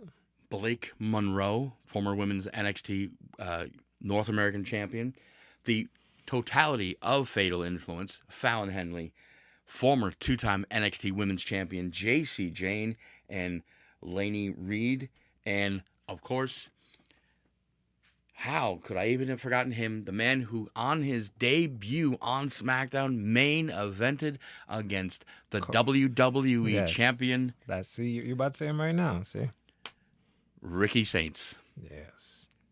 And it was good to see the interaction with the two of them in the promo in the beginning of the show and there was a lot of truth.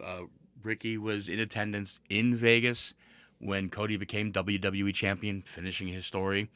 But Ricky, when he was in AEW as Ricky Starks, got a lot of heat from the talent, not necessarily management, because he sat up in the booth. He wasn't really on camera until WWE put the whole of the suite on camera. So Ricky was seen on camera, and he was there just supporting his friend. He and Cody were very good friends during their AEW days together, and he wanted to be there to support Cody for WrestleMania. And to see him this past Friday, kicking off the show, referencing their days in the past without referencing their days in the past, not being a lead about it, and then to see Ricky Saints headlining and main eventing the SmackDown in his debut, taking Cody to the limit 1-on-1, but Cody's a champ. But his eye still, Yeah. Cody's eye's just not pretty. But I think another week or two, and most of the swelling should finally be gone. Yeah, give him. Listen, this match right here, let him, get one off to show like, all right, fans, don't be upset that I'm not wrestling, but they're gonna probably give him another 2 or 3 weeks without him doing anything. Yeah, I mean, that was the point of the promo at the top of SmackDown to announce that he had been cleared medically by the WWE staff and the doctors to be able to get back in the ring and compete. That brought Ricky out. He issued the one-on-one challenge, non-title, and led to their match on the main event of SmackDown, which was a very good match. And yeah, we'll probably just see him come out and talk a little bit more, even though he wants to be a fighting champion. And as is apparently the new slogan unofficially for Cody Rhodes: easy to find, hard to beat. It'll be interesting to see where not really all that interesting. We kind of know where they're going with Cody in the future, as he was attacked on SmackDown by Gunther. And Gunther held up the WWE Championship, making his intentions very clear. He wants the title. He wants the gold. He wants the smoke. And wait, Gunther's like from London or some shit like that, right? Gunther is from Austria. Yeah, somewhere. So yeah, I don't know when the fuck he's gonna get his title shot. That would be like an overseas type shit. June. When is Clash? That's the next one. Clash That's in Italy is June. Okay. Is Clash in June? If Clash is in June, then yeah, it'll be because it'll be an international PLE. Yeah, that'll probably when they might give him that match, but that's if I think Cody's eye would be good by then. Clash in hang on. Take your time. Well, don't let me. No. I don't think is it in Paris? That look like that's a promo already. Like they already cut it. This is it's the next Clash. Yeah, it's Clash in Italy. That's why I'm looking to go. No, wait. May 31st. That's this year. Is this one? Really? I don't know. It just said that in the picture. I don't know. You got to type up when is WWE Clash. 2026. Yeah, May 31st. It's scheduled to be Sunday. Okay, that doesn't make sense, but it says May 31st. Yep. Sounds about right. So I don't know. I think that's when Gunther's probably going to shoot his shot. May 9th, Backlash this Saturday. May 31st, Clash in Italy, in the city of Turin, Italy. That's too many. I do know that Night of Champions, they announced, Night of Champions, I believe, is in July, and that'll be in Saudi Arabia. And then we go to August 1st and 2nd, SummerSlam in Minneapolis, Minnesota. So that means I would say they're either going to we're going to get Gunther and Cody for either Clash in Italy for those rabid, insane fans, or they might drag it out and do it in Saudi Arabia for Night of Champions. So we'll see. Well, no, they can't do it at Night of Champions because it has to be Roman and him. That's what they do. And then Cody will win. Then Roman will win Night of the Champions. And then they get that big-ass green title. Is that what I thought that was a different event. No, that's what's called Night of Champions. For a reason. Because remember, that's when Cody won and I think Liv won hers. Yep. Actually, Night of Champions is June... where is it? I just looked at it. June 27th in the Kingdom of Saudi Arabia. Yeah. So Cody can't lose this title, and I doubt he's going to fight Gunther because he has to fight Roman. All the champions really fight each other that night. That's why it's called Night of Champions. No, when it's Raw champion versus SmackDown champion, that's Crown Jewel, where they get the big ass stupid belt. That's Crown Jewel? Wait, that was a different event. Okay, yeah, Crown Jewel. I could be wrong. So Night of Champions, this should be a night when almost all of the belts should be on the line. So it should be, it'll be a big PLE. It'll be Roman defending, Cody defending against somebody, Trick defending, Penta defending, or whoever the Intercontinental United States champions are. The tag titles across both brands, the women's tag, whoever that's going to be, that'll probably be a multi-woman match. Championships. I don't know why WrestleMania don't look like that, but well, they do, but they do it over 2 nights. Yeah, with all the belts on. True. Most of the belts, I should say. Well, I don't think we have anything else. I know the next PLEs you'll be here, and that'll be in like the next 2 weeks. So, and then after that, the other one. So you're gonna be my PLE guy. John is going to return. Are you going to return? Or are you going to disappear? I'm not getting Thanos. Oh, he said you should have gone for the head. Do we want to do a... Even though you're not... I'm asking, but even though I know you've already said you're not that versed on AEW, do we want to do one for their show, which is at the end of this month? That'll be this. We could intermingle them because they're both having the same. That's right. There's anything at the end of the month we can do. So when we talk about when is theirs? I think it is. I just had it because WWE has to have their cards fully up. Because I doubt they're gonna be the same weekend. It'll probably be a week before. But yeah, could be the same weekend. I don't think Tony Khan and them niggas are that assholes. No, it's the weekend before. Double or Nothing is the 24th. Yeah, it's going to be the week before. Excuse me. So we can do that. Hopefully, so when we do our setup for it, we can do, if we want to do our setup the week. So yeah. Hopefully WWE has their shit up. I'm going to make him an AEW fan. He don't know it. Whoa. I'm going to make you a bigger AEW fan. There we go. Because I watch my AEW on, I'm not going to tell you what platform, YouTube. When I'm like, let me watch this whole match, And Bobby Lashley, shouts out to him. I think he just came back from injury, so. And 90 days, fuck, that means Kofi and them, they're going to be fine. May, June, July. So they wouldn't be around until SummerSlam, August. Yeah. Damn. That could be interesting. But I know what's his Lashley was quoted as saying he would love to see both Kofi and Xavier in AEW because he would love to either interact with them in the Hurt Syndicate or just tag up against them. Yeah. I think it would be very interesting if you saw Xavier and Kofi added to the Hurt Syndicate. That would be dope. Because they're already healed. They're already healed. So that heal. But his historical thing is, yes, the Hurt Syndicate are bad guys, the heels, but they're so over with the fans. Like the minute you hear their song come on, we hurt people. Yeah. We hurt people. And they sing along and they jam along. That was kind of like with Jericho when Jericho dropped Judas.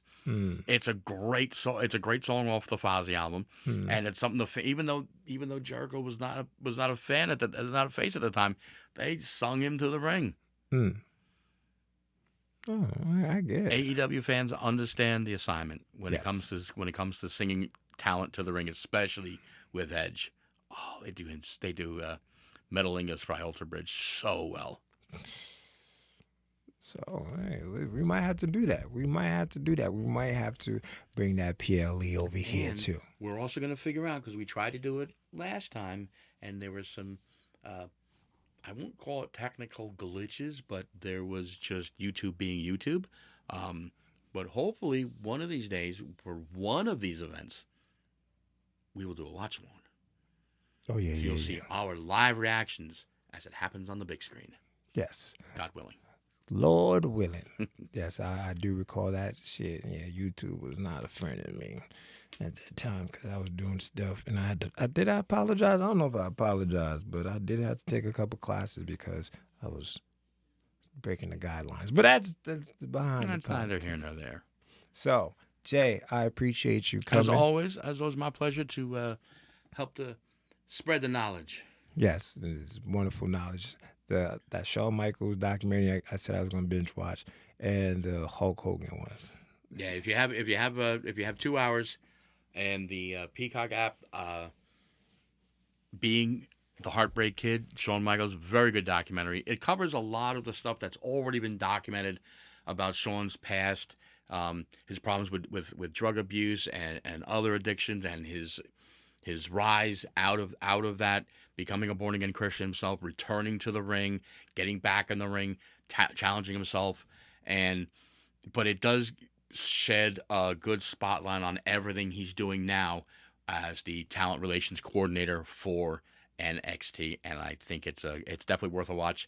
And like I said, if you're a fan of the business, you'll sit down and watch it. Next thing you know, almost 2 hours are gone. And you're like, wait, it's over? Wait, hold on. Where'd it go? There's some more missing, yes. And then you have Hulk Hogan Real American. It's broken down over 4 episodes. They're each about a half hour to 40 minutes. So it's all in all, it's about 2 hours. I'm midway through the second episode. I'm hoping to have it finished maybe by the time we come back into these seats, and let's talk about it. Yeah. Yeah. That's crazy. LA Knight just went off into the sunset. That sucks. All right. We'll talk about the WWE unachieving and then not utilizing the talent they have, bro. Tell me, we needed to make a petition to us being, or mainly you, being a person like a manager. They're picking these cards, bro. Like we need to go. I think in Massachusetts or Connecticut, one of those two. Home office is in Stamford, Connecticut. Yeah, we need to have you up there picketing. We're gonna be outside picketing, bro. Make Jay a manager. That's what they call the people that makes the matches. Booker. Yeah, make him Booker. Fallon Booker. That's because nigga, the matches that he be saying, I'm like, I can see that. Sometimes I have some good ideas. No, a lot of the time. You be a fan this long, you watch for this long, you kind of see where, for lack of a better term, the writing is on the wall, where the matches are going to go, where angles are going to go. And then it's just a case of, okay, what if this happens? Like, honestly, I